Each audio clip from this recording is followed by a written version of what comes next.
में हवा बेहद खराब श्रेणी में बरकरार है। कई इलाकों में AQI 400 के पार पहुंच चुका है। लोगों को सांस लेने में अब दिक्कतें हो रही हैं। आनंद विहार में AQI 408 दर्ज किया गया है। बवाना में AQI 409 है और वहीं अगर बात की जाए मुंडका की तो 401 यहाँ पर AQI है। शादीपुर में 401 AQI बना हुआ है।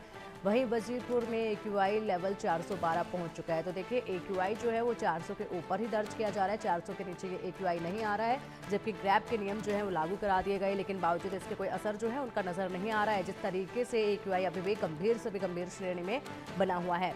दिल्ली NCR की जनता अभी भी जो है जहरीली हवा में सांस लेने पर मजबूर है और इसी के साथ साथ सुबह सवेरे जो तस्वीरें सामने आती हैं वो काफ़ी हैरान कर देने वाली आती हैं, क्योंकि इस वक्त इतनी ज़्यादा ठंड नहीं है। सुबह और शाम के वक्त गुलाबी ठंड महसूस होती है और अब ये ठंड जो है धीरे धीरे हालांकि बढ़ती जा रही है, लेकिन बावजूद इसके वो सर्दी का सितम अभी शुरू नहीं हुआ। जिस तरीके का कोहरा जो है सुबह देखा जा रहा है, कई सारे एक्सीडेंट हादसों की खबरें भी आने लगी हैं कोहरे के चलते। ये जो कोहरा है खुले इलाके में अगर होता है तो वो ज़्यादा से ज़्यादा सर्दी का कोहरा माना जाता है, लेकिन अगर भीड़ भाड़ वालों इलाकों में कोहरा बहुत ज़्यादा होता है तो वो सिर्फ कोहरा नहीं, उसमें जो है अगर बात की जाए प्रदूषण भी बहुत हद तक होता है। वहीं अभी हवा की गति काफ़ी धीमी है, जिसके चलते ये जो प्रदूषण है, ये जो पोल्यूशन है वो एक ही जगह पर जमा हो रखा है और उसी की वजह से AQI जो है वो ज़्यादा गंभीर श्रेणी में पहुंचा हुआ है। अगर मौसम में कुछ बदलाव आता है और हवा की गति बढ़ती है तो शायद दिल्ली वालों को कुछ राहत मिल जाए, दिल्ली NCR के लोगों को कुछ राहत इस जहरीली हवा से मिल जाए। लेकिन फिलहाल ये जहरीली हवा जो है वो लोगों की सांसों पर आफत बनी हुई है। तरह तरह की समस्याओं के साथ जो है लोग पहुँच रहे हैं लगातार अस्पतालों में और लंबी कतारें अब अस्पतालों में देखी जा रही है। चलिए अब रुक करेंगे हमारे सहयोगियों का और अपडेट लेंगे कि इस वक्त दिल्ली NCR की आबो हवा कितनी जहरीली है, लोग कितने जागरूक है, प्रशासन जिस तरीके से बैठकों में बातें करते हैं, सख्ती दिखाते हैं, तो वहाँ पर वो नियमों का पालन हो रहा है या नहीं। सबसे पहले बात करेंगे दिल्ली से हमारे सहयोगी आदित्य हैं, उसके बाद गुरुग्राम से हमारे सहयोगी गोहित कौशिक है, गुरुग्राम का भी रुक करेंगे। गाजियाबाद से हमारे सहयोगी अनिल चौधरी हैं और नोएडा से महेंद्र माही हमारे साथ हैं। आयुष सबसे पहले आपके पास आना चाहेंगे, आदित्य सबसे पहले आपके पास आना चाहेंगे। दिल्ली में इस वक्त जो है सबसे ज़्यादा खराब हवा देखी जा रही है, AQI 400 के पार ही बना हुआ है, जो कि 400 से नीचे नहीं आ रहा है। ऐसे में जो रूल्स लागू किए गए, जिस तरीके से सख्ती दिखाने की बात प्रशासन कर रहा है, उसका तो कहीं असर नज़र ही नहीं आ रहा है, क्योंकि यहाँ पर AQI तो वैसे ही कि वैसे गंभीर श्रेणी में बना हुआ है।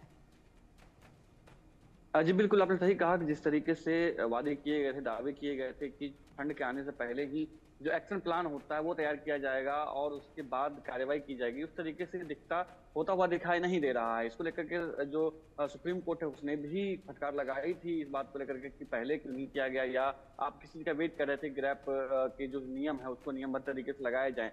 लेकिन आप देखेंगे जो फीडबैक आए हैं लोगों के, जब हम लगातार ग्राउंड पे लोगों से बात कर रहे हैं और जो इन्वायरमेंट पे काम करने वाले लोग हैं उनसे हम बात कर रहे हैं, तो उनका एक कहना बहुत ही जायज भी लगता है कि जो पेड़ पौधे हैं, जो दिल्ली NCR में पेड़ पौधे लगाए गए हैं, पानी का छिड़काव तो सड़कों पे किया जाता है, लेकिन जो धूल पेड़ पौधे पे जमे हुए हैं उसको हटाने के लिए कोई कोशिश जो है वो नहीं की जाती है। क्योंकि जो प्रक्रिया है जो जिससे जो पेड़ पौधे हैं वो हवा देते हैं, या पेड़ पौधे जो हैं और अच्छे से काम कर पाएंगे, जो फोटोसिंथेसिस है उनका वो अच्छे से हो पाए, उनका जो पत्ता है पूरा ढका होता है धूल से, जिस वजह से आप देखेंगे कि उससे दिक्कतें आती हैं। जो पर्यावरण पे काम करने वाले लोग हैं, पर्यावरणविद, उनका कहना है कि पत्तों पे भी छिड़काव होना चाहिए, जो दिल्ली NCR में अभी आपको होता दिखाई नहीं देता है। कहीं पर देखेंगे आप, जैसे कल की अगर हम बात करें तो दिल्ली NCR में जो सबसे कम जो जगह था वहां पे 401 एयर क्वालिटी इंडेक्स नापा गया था, वो भी जो है जैसे आनंद विहार की बात करें तो 410, 412, 415 ऐसी स्थिति वहां पर थी। जहांगीरपुरी की बात करें तो जहांगीरपुरी में सबसे ज्यादा 432 देखी गई थी, आम मापी गई थी। अभी जो है जो लगभग अभी भी आज की अगर अभी बात करें, दिन की बात करें तो अभी भी स्थिति जो है जस की तस बनी हुई है। आनंद विहार में अभी सबसे ज्यादा मापा गया है, जहांगीरपुरी में सबसे मापा गया, पंजाबी बाग का जो इलाका है उस क्षेत्र में सबसे ज्यादा एयर क्वालिटी इंडेक्स मापा गया है। इससे आम लोगों को काफी दिक्कतें हो रही हैं। यहाँ तक कि जो दिल्ली के RML अस्पताल है, राम मनोहर लोहिया अस्पताल, उसमें एक अलग OPD तैयार किया गया है जिसमें सिर्फ पॉल्यूशन से रिलेटेड जो बीमारी से परेशान लोग आते हैं वो आते हैं। तो वहां पर हर मंडे इस तरीके की कतार लोगों की लगती है जो वहां पर आते हैं। आम दिनों में भी लोग आते हैं जिनको सांस लेने में परेशानी हो रही है। कई कई ऐसे शोध आए हैं जिससे ये पता चला है कि जो लोग हैं भारतीय उनको उनकी जीवन है, क्योंकि एयर क्वालिटी इंडेक्स खराब होने से उनका जीवन जो है सीधा 8 साल तक कम होता जा रहा है। इस तरीके के शोध भी आए हैं। इसको लेकर के कोई कार्रवाई जो है बिल्कुल। उस तरीके से होती दिखाई नहीं दे रही है। ठीक है आदित्य, आएंगे आपके पास। और जिस तरीके से यहाँ पर नियमों को लागू होना चाहिए, अभी वो सख्ती नज़र नहीं आ रही है। हालांकि अगर आती ये सख्ती नज़र तो ज़रूर AQI में भी कुछ बदलाव नज़र आता। गुरुग्राम का रुख करेंगे, जहाँ से हमारे सहयोगी गोहित कौशिक हमारे साथ जुड़े हुए हैं। गोहित, लगातार गुरुग्राम से आपने अपडेट दी है। सुबह सवेरा जो है कोहरा देखा जाता है, विजिबिलिटी काफ़ी कम हो जाती है और ऐसे में लोगों को समस्याएं यहाँ पर सफ़र तय करने में भी हो रही हैं। और अगर बात की जाए अस्पतालों की, तो वहां पर क्या मरीजों की संख्या फिलहाल पहुंच रही है, ये भी बताइएगा। और साथ ही अभी गुरुग्राम का AQI क्या है, ये भी बताइएगा। बात करें गुरुग्राम की, तो गुरुग्राम में कहीं ना कहीं अभी बदलाव देखने को मिला है। जो AQI लेवल है वो 400 के आंकड़े से नीचे आता हुआ दिखाई दिया है।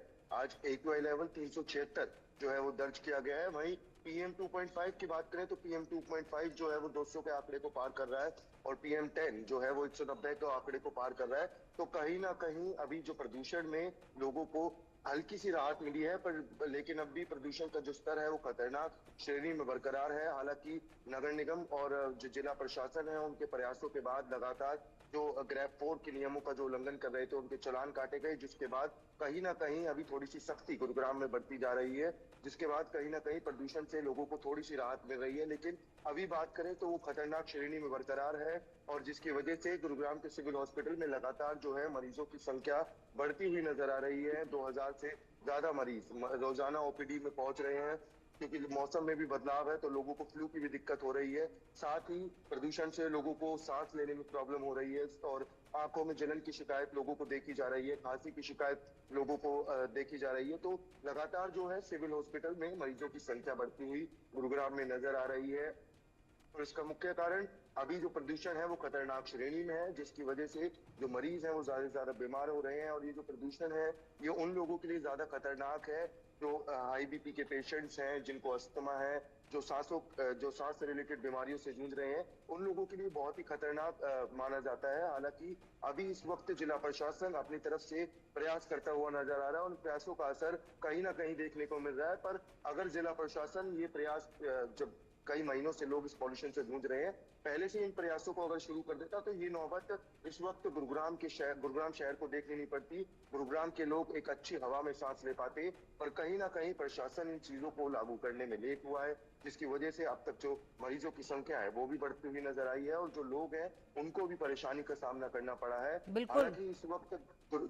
हालांकि इस वक्त गुरुग्राम में जो लोग हैं, जो नियम है उनका पालन पूरी तरीके से हो रहा है। लाखों के चालान अब तक नगर निगम के द्वारा काटे गए हैं और DTP जो है डिस्ट्रिक्ट टाउन प्लानिंग डिपार्टमेंट है वो भी लगातार कंस्ट्रक्शन पर चालान काटता हुआ नजर आ रहा है। ठीक है गोहित, आएंगे आपके पास। एक बार रुक कर लेते हैं गाजियाबाद का। गाजियाबाद से हमारे सहयोगी अनिल चौधरी हमारे साथ जुड़े हुए हैं। अनिल, गाजियाबाद में फिलहाल क्या कुछ हालात हैं और मौसम से कुछ राहत इससे मिल पाएगी क्या पॉल्यूशन से? क्योंकि मौसम अगर बदलता है तो ज़रूर कुछ ना कुछ इस AQI में भी बदलाव देखा जाएगा। देखिए, गाजियाबाद में बीती रात से थोड़ी सी राहत आप कह सकते हैं, क्योंकि AQI जो 500 के पास पहुंच रहा था वो घटकर 376 फिलहाल का दर्ज किया गया है वसुंधरा का, और 274 जो है अन्य इलाकों का दर्ज किया जा रहा है। तो कहीं ना कहीं आप राहत भी कह सकते हैं। वही तस्वीरें भी हम अपने दर्शकों को दिखाना चाहेंगे।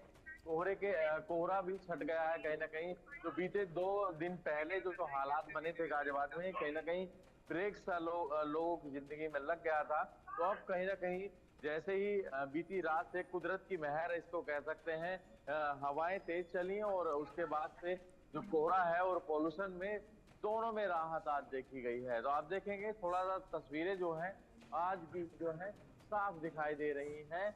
पर बात ये है कि आखिरकार अधिकारी कर क्या रहे हैं, क्योंकि अभी भी जो पोल्यूशन का स्तर है खतरनाक स्थिति में बना हुआ है। तो आखिरकार जो AQI है उस पर किस तरीके का ध्यान जो है दिया जा रहा है। ग्रैब 4 के नियम दिल्ली NCR में पहले से लागू हैं और ऐसे में टीम गठित की गई थी गाजियाबाद के जिला अधिकारी द्वारा और ये भी देखा गया था आखिरकार कहां पर ज्यादा पोल्यूशन फैलाया जा रहा है उनको चिन्हित किया जाए और उन पर एक्शन प्लान तैयार किया जाए।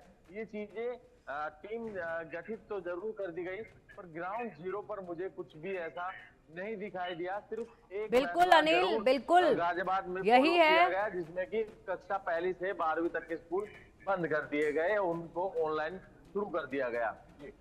बिल्कुल बिल्कुल अनिल, जिस तरीके से ऑनलाइन क्लासेस कर दी गई हैं, स्कूल कर दिए गए हैं और 50% स्टाफ जो है वो वर्क फ्रॉम होम करेगा, उसके बाद तो काफ़ी राहत मिलनी चाहिए थी, क्योंकि सड़कों पर वाहनों की भी कमी आनी चाहिए थी। 50% लोग अगर घर से काम कर रहे हैं तो सड़कों पर आवाजाही भी कम होनी चाहिए थी, लेकिन बावजूद इसके उसका भी कोई फर्क नजर नहीं आ रहा है। अगला रुख करेंगे नोएडा का, जहां से हमारे सहयोगी महेंद्र भाई हमारे साथ जुड़े हुए हैं। महेंद्र, किस तरीके की तस्वीरें फिलहाल नोएडा में देखी जा रही हैं? कोहरा कैसा है? पॉल्यूशन को लेकर क्या स्थिति अभी बनी हुई है और प्रशासन क्या कुछ कर रहा है फिलहाल? देखिए, अगर नोएडा और ग्रेटर नोएडा की बात करें तो कल से राहत है। आज नोएडा का सेक्टर 62 का इलाका, जहां एयर क्वालिटी इंडेक्स 450 के पार दर्ज होता था, आज वहां 310 दर्ज किया गया है। और नोएडा के तमाम इलाकों की बात करें तो 260 और 270 दर्ज किया गया है एयर क्वालिटी इंडेक्स। तो ऐसे में कह सकते हैं नोएडा और ग्रेटर नोएडा के लोगों के लिए थोड़ी सी अच्छी खबर यह है कि पोल्यूशन में थोड़ी कमी आई है। और जिस तरीके से सुप्रीम कोर्ट ने तमाम लोगों को फटकार लगाई थी पॉल्यूशन को लेकर, पॉल्यूशन कंट्रोल को लेकर, उसके बाद कहीं ना कहीं नोएडा प्राधिकरण और ग्रेटर नोएडा प्राधिकरण कुंभकर्ण की नींद से जागा है। अब सड़कों पर आपको वाटर टैंकर दिखाई देंगे, पानी का छिड़काव होगा, मगर अभी भी कई काम और होने बाकी है। जैसे कि हमारे संवाददाता आदित्य ने बताया था कि पेड़ों पे छिड़काव बिल्कुल नहीं हो रहा, और ये हकीकत है। नोएडा में भी अगर आप निकलेंगी सड़कों पे तो तमाम पेड़ों पे धूल मिट्टी जमी हुई है, पत्तों पे धूल की मोटी चादर जमी हुई है, जिससे वो ग्रीन ऑक्सीजन है वो रिलीज नहीं कर पा रहा। तो ऐसे में जरूरत है कि जो वाटर स्प्रिंकल है या एंटी स्मोक गन है, उसके सहारे पेड़ों पे छिड़काव किया जाए, जिससे कहीं ना कहीं जो पेड़ पौधे हैं जिसमें धूल मिट्टी जमी है वो साफ हो। और संख्या बढ़ाने की जरूरत है एंटी स्मोक गन की, यानी कि जब नोएडा की सड़कों पर गाड़ियां चलती है, धूल मिट्टी उड़ती है, तो उससे जो पॉल्यूशन निकलता है तो वो कहीं ना कहीं हम लोगों को खतरनाक स्तर पे मजबूर करता है, वो जहरीली हवा लेने पे। तो ऐसे में तो और जरूरत है एक्शन प्लान की। और जिस तरीके से हमने देखा बीते 20 से 25 दिनों में जो स्थिति थी नोएडा, ग्रेटर नोएडा, पूरे एनसीआर में, कि कोई भी काम तरीके से नहीं हो रहा था सुबह के वक्त, खासकर जब, क्योंकि पॉल्यूशन सबसे ज्यादा असर सुबह के वक्त करता है 7 बजे। तो ऐसे में हमने देखा था ना सुबह सड़कों पर पानी का छिड़काव होता था, ना एंटी स्मोक गन का इस्तेमाल किया जाता था, ना अधिकारी फील्ड में निकलते थे। उसके बाद लगातार जब मॉनिटरिंग की जा रही थी, सुप्रीम कोर्ट ने फटकार भी लगाई कि ऐसे नहीं चलेगा, आप लोगों को जहरीली हवा लेने के लिए मजबूर नहीं कर सकते। जिसके बाद तमाम जो संबंधित अधिकारी है वो थोड़े जागे। और अब बिल्कुल महेंद्र, बिल्कुल देखिए, सिर्फ बिल्कुल महेंद्र, बिल्कुल देखिए, सिर्फ दफ्तरों में बैठकर नियम बनाने से, सख्ती बोलने से कि सख्ती से नियमों का पालन करवाइएगा, उससे नियमों का पालन नहीं होने वाला है। अधिकारियों को खुद जमीन पर उतरकर चेक भी करना होगा, तभी जाकर कुछ असर नजर आएगा। और चलिए एक बार फिर से रुक कर लेते हैं, दिल्ली से हमारे सहयोगी लगातार आदित्य जुड़े हुए हैं। आदित्य, देखिए जिस तरीके से बात की अभी महेंद्र माही ने यहाँ पर कि यहाँ पर छिड़काव भी कम कराया जा रहा था, इसके अलावा और भी कई चीजें थी जो करवानी चाहिए थी मगर नहीं हुई। आदित्य, अगर हम बात करें दिल्ली की, तो दिल्ली में एंटी स्मोक टावर को लेकर क्या स्थिति है? क्योंकि हर साल वो खराब पड़े रहते हैं, ज्यादातर जगहों पर उनको ठीक नहीं करवाया जाता है। नए लगाने की भी बात हुई थी, उनको लेकर क्या अपडेट है? कई टीमें बनाई गई थी जो कि धरातल पर जाकर ये सुनिश्चित करेंगे कि नियमों का पालन हो रहा है या नहीं। वो टीमें किस तरीके से काम कर रही है? क्या वो टीमें एक्टिव हैं या फिर सिर्फ वो बातें तब तक के लिए थी, उसके बाद उन टीमों का कोई अता पता नहीं है? जी पिंकी, आप जब दिल्ली की सड़कों पे घूमेंगे तो आपको एक चीज जरूर दिखाई देता है, कहीं कहीं किसी इलाकों में वाटर स्प्रिंकलर्स जरूर दिखाई देते हैं। तो वाटर स्प्रिंकलर्स लोग चलते तो आ रहे हैं, लेकिन एक चीज और समझ में आती है कि आम लोगों में जो जागरूकता की कमी है उसकी वजह से भी पॉल्यूशन में नियंत्रण करना थोड़ा कठिन होता जा रहा है। जैसे आपने पूछा स्मॉग